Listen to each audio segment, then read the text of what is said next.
Must go. The gospel must go, and the gospel is still going. Chedia panyanko position on your cashier. Say the biada on saka message na uma unya binsu etiebi. And that day, and that Saturday, and that a home eda.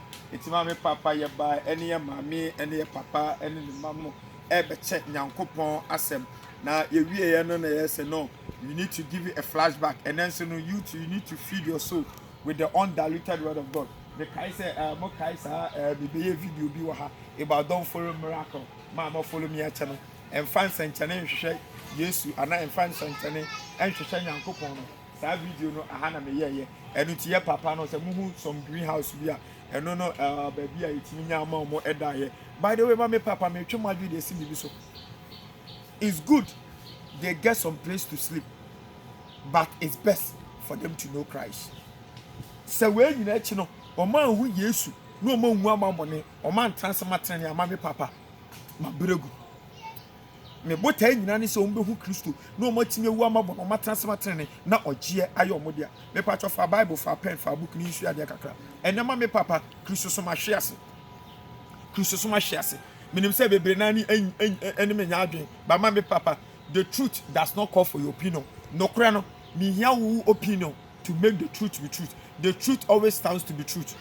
Mami twem adwen si bibi so ade ba kwa mama papa ye face problem kese pa ewura kisoso mama papa ene ye wu so bia address eye matema asole obi asole matema asole me twem adwen ye si bibi so enipa atwere konkro no Bible edi nkama ne eye bibi eferi siadan eye Moses ebra ye nua Moses ekofa Israel for nyame yi omu free Misraim no do omu kobo sha asase so eduru ba bi Nyankopon free Moses ekobi po no so no ka kire on Numbers chapter 2 the verse number 1 to 54 Numbers chapter 2 the verse number 1 to 54 Erade ka kire Moses obi osoro sa na nyame ma no hu ekwan ofa so ye ni siadan eno ka kire Moses onye the same thing na Nyankopon bie Moses ani no ema Moses ehwe osoro no Moses who said Nyankopon siada no ye wo atiasefo by 9 tienie ye wo atiasefo by 9 ba ku gina north ba ku gina south ba ku gina east ba ku gina west et Moses see tabernacle ni wie no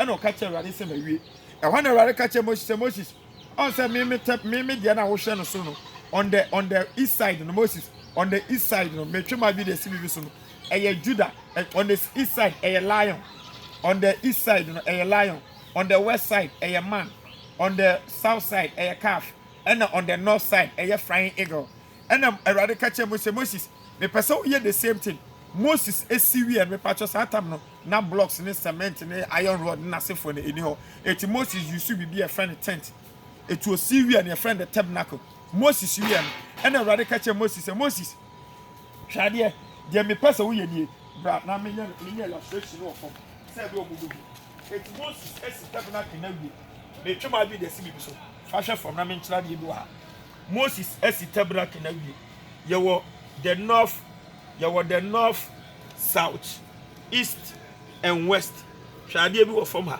me pesa me kyira de wo from ha it Moses is tabernacle na wie Nyankopon de na wo soro no nyame de na wo soro on the east side omo muli de no on the east side mama papa lion nyame de ni on the east side a lion and metwema ju bi asibi so on the west side a calf nantwieba on the west side a calf and mama papa on the south side a man tieneteni pawo on the south side a man and on the north side a flying eagle besi esua de bi kakra flying eagle enie et Moses ewie tent no wasi edan no hia dan na wie wosi wie na Nyankopon ka che Moses say se wasi hia dan na wie dia on se me dia na wo soro no me pacho upeso ohu wona wo bo asore ne ho ban e wo soro a me pacho the book of Revelation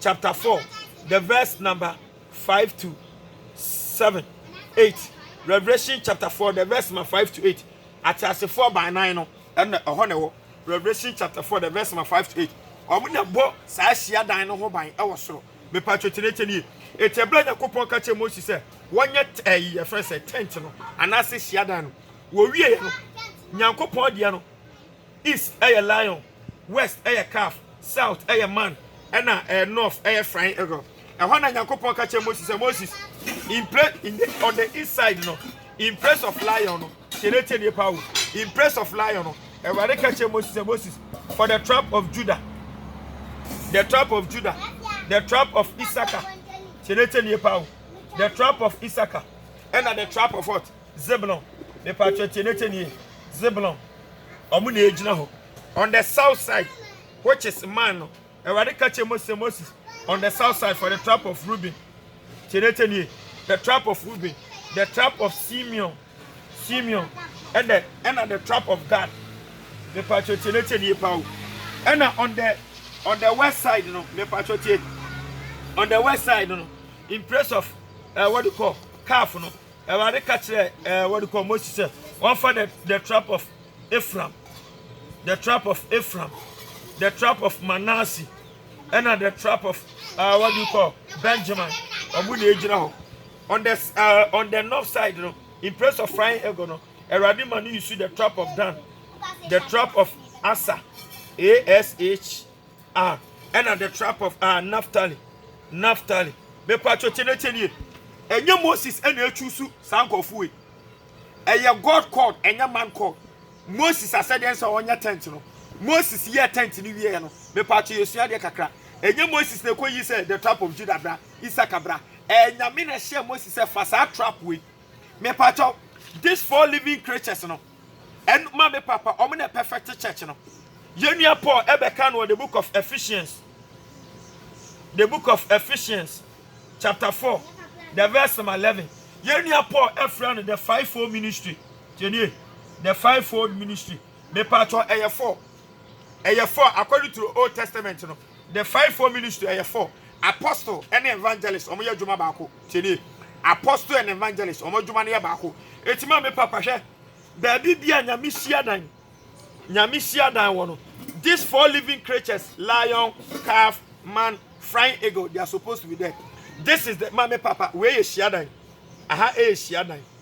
Shiadan. Cheneteni Pau. Aha, Shiadan. A bet my Methodist. A bet my Roman. A bet my SDA. A bet my Deeper Life. A bet my Church of Christ. Eti baby biara Church of Christ one. Baby biara Methodist one. Baby biara Roman one. Baby biara mame papa Pentecost one. These 4 living creatures are supposed to be there. Cheneteni Pau. These 4 living creatures are supposed to be there in one building. Baako nten ho. Nyankopon nyansem no.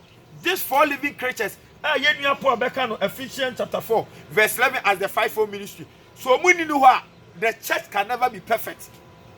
They are there to perfect the church. So 4 living creatures omo boa ema nyame Yesu adadu woni pam. Tenete die pawo. Be na de na ekoso Kristo so no. Ede na ekoso enipa no ko Pentecost, wako Methodist, wako Roman. Nyankopon so ye be hyiam sa adom no no acheche de amaye. Obi ye niti, obi ye ne nan, obi ye ne nsa, obi ye ne kon. Obi a part ne ehia. Nyame de sa adom we nyina egu asafo baakum. Tini yo, wo de adom ni nyina egu asafo baakum. Me patcho, this is the genesis of church asori na ha de fune. Eti baby bi a Shiadan no, the temple is no. These 4 living creatures are supposed to be there. Yenua Paul ebeka no 5-fold ministry. Ba ba me papa 4. Apostle me patcho tie. Apostle any evangelist. Apostle ni evangelist ejram alion no. Man ni a teacher. Man a teacher. Calf no. Tiene pa calf pastor. Calf ye pastor. And a flying eagle a prophet. Flying eagle a prophet. It will be an apostle and also be an evangelist. Na crabwa a lion. Me pacho se obi ye mame papa teacher na crabwa a man. Sa no obi ye kafa. Obi ye pastor me pacho tie. Obi ye pastor na crabwa a nantwieba. Obi ye prophet na crabwa a mame papa what do you call okode. Eti baby bia Nyankopon dan wo bia no. Mame papa, these 4 living creatures are supposed to be there. And then nipa no oko Methodist, oko Roman, and then Nyankopon who say no. E domo ba Methodist mu, e domo ba Roman mu. E so otimi nya mame papa, gifts no enyina wo ho. Se bia gift no beboa, ama Nyankopon ma awie peye, ama nipa timi aputu on Christ.